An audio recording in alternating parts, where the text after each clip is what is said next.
Hello guys, আসসালামু আলাইকুম। আমি Ifti and welcome to my second blog.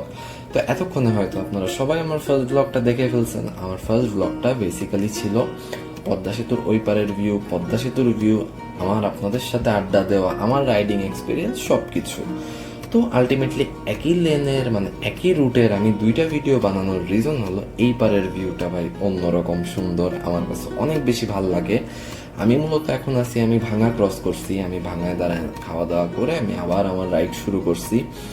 তো ভাঙার এই পারের রাস্তাটা মানে অনেক বেশি সুন্দর হয়ে যায়, বাট রিস্ক আছে। রিস্কটা হলো কি, এটা সিঙ্গেল লেনের রাস্তা, মানে ঢাকা থেকে যে বাসগুলো খুলনায় ঢুকতেছে বা খুলনা থেকে যে বাসগুলো বা গাড়িগুলো ঢাকার দিকে যাচ্ছে সবটা মানে সব গাড়িগুলো একটা লেনেই চলে।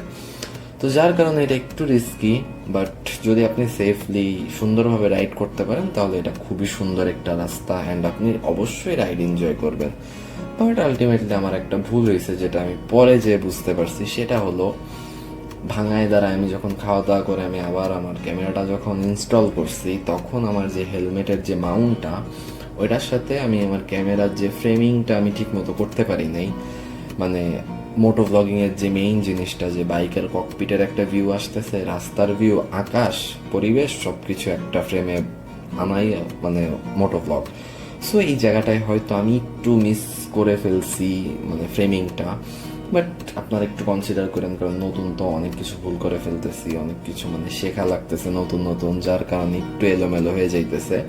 বাট আলটিমেটলি আমি লাস্টের মানে এটার লাস্ট যে ফুটেজটা ওইটাতে যে আবার ঠিক হয়েছে, কারণ আমি সামনে একটা জায়গায় ব্রেক দিছিলাম একটু, তখন যে আমি দেখি যে ফ্রেমিং ঠিক নাই, পরে যে আমি ঠিক করার ট্রাই করছি। তো আপনারা একটু সাপোর্ট করেন অ্যান্ড একটু কনসিডার করেন, আস্তে ধীরে আমি কোয়ালিটি অ্যান্ড সব কিছু ঠিক করার ট্রাই করবো, আরও সব কিছু ভালো ভালো দেওয়ার ট্রাই করব। তো আমি আগের ব্লগে যেমনটা বলছি যে আমি খুলনা যাচ্ছি আমার কিছু ব্যক্তিগত কাজে, আমি আর আমার বড় বোন। আমি চেষ্টা করব এখানে যে কিছু নতুন ধরনের ভিডিও মেক করার, কারণ আমাদের খুলনাতে অনেক কিছু আছে ভাই, ঘোরার মতো অনেক জায়গা আছে, যেমন ষাট গম্বুজ আছে, মাজার আছে একটা, দেন রূপসা ব্রিজ, রূপসা নদীর পার, অনেক কিছুই টুকটাক আছে ঘোরার মতো। তো চেষ্টা করব মোটো ব্লগ না হইলেও এমনি র্যান্ডম কিছু ব্লগ বানানোর চেষ্টা করব, যে দেখি। অবশ্যই এগুলো ডিপেন্ড করে আমার কাজের উপর। আমি খুব অল্প সময়ের জন্য আসছি খুলনা, তো আমার কাজটা যদি আমি তাড়াতাড়ি শেষ করতে পারি তাহলে হয়তো আমি ব্লগ বানাইতে পারবো। আর যদি কাজে প্যারা খেয়ে যাই বা 2 দিন যদি কাজেই চলে যায়, তাইলে হয়তো ঘোরা হবে না, আবার ওই বাড়ি থেকেই ঢাকায় ব্যাক করা হবে। আর আসলে হয় কি, আমি খুলনাতে আসলে আমার তেমন একটা ঘোরাও হয় না, কারণ নিজের বাড়িতে থাকতেই খুব বেশি একটা ভাল লাগে। তো এই রাস্তা দিয়ে যাইতে যাইতে মানে আমি আগের বারও যখন ঢাকা থেকে খুলনা গেছি বা খুলনা থেকে ঢাকায় ব্যাক করছি, এই প্রবলেমটা আমি ফেস করছি। সেটা হলো আপনারাও এখন হয়তো দেখতেছেন যে ডান সাইডের যে রাস্তাটা মানে খুলনা থেকে যে গাড়িগুলো ঢাকার দিকে যাচ্ছে, ওই লেনটা মানে হয়তো একটু কাজ চলতেছে, মানে ওইটার পিচের যে উপরের অংশটা ওটা হয়তো উঠে গেছে, নতুন পিচ ঢালাই দিবে। তো এইটার কারণে প্রবলেমটা কি হয় যে অনেক সময় দেখা যায় রাস্তা আটকা থাকে। তো হাইওয়ে রাস্তাতে জ্যাম বাধাটা একটু ঝামেলা, তার উপর যদি হয় সিঙ্গেল লেন।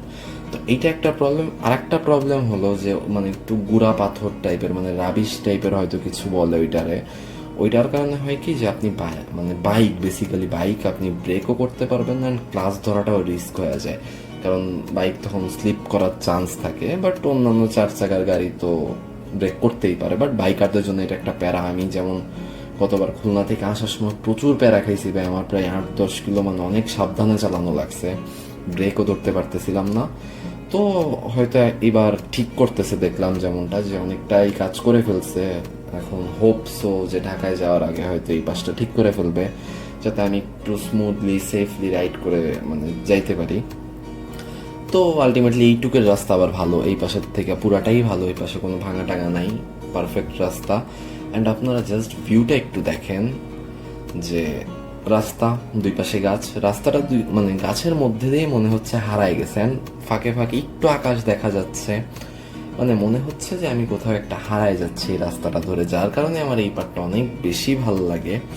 অ্যান্ড এই পাশে রাইড করাটাও একটু রিস্কি, যদি আপনি একটু সেফলি লুকিং গ্লাস ফলো করে স্পিড ঠিকঠাক অ্যান্ড ওভারটেকিং ঠিকঠাক করতে পারেন, তাহলে এই পাশে রাইড করেও মজা আছে। যেমন এই পাশে একটু আমরা টানাটানি বেশি করি আর কি, বললাম না কাউরে।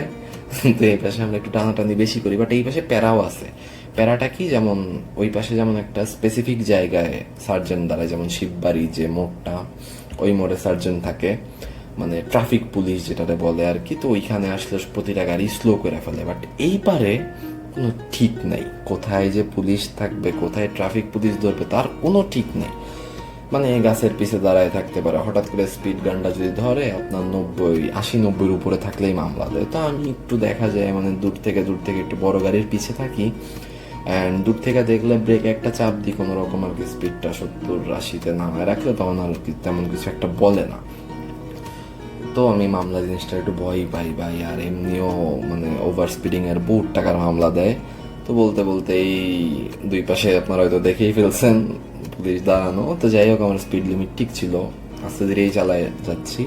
তো আলটিমেটলি আগের ব্লগটা বড় হয়ে গেছে, আমি এই ব্লগটা খুব বেশি একটা বড় করবো না। আমার বাড়িতে আমি প্রায় চলে আসছি, আমার হয়তো আর 8-10 মিনিট লাগবে বাড়িতে যেতে। তো এই ব্লগটা আর বড় করবো না, এই ব্লগটা ছোটোখাটোই থাক, শেষ করে দিই ব্লগটা। অ্যান্ড যারা চ্যানেল নতুন তারা অবশ্যই মনে করে কষ্ট করে আমার চ্যানেলটাকে সাবস্ক্রাইব করবেন, অ্যান্ড যারা এখন পর্যন্ত লাইক কমেন্ট করেন নাই তারা প্লিজ কষ্ট করে করে দেন। আর এই ভিডিওটা ফেসবুক পেজেও যাবে, তো পেজ থেকে যারা দেখতেছেন তারা অবশ্যই ফলো করবেন। Thank you.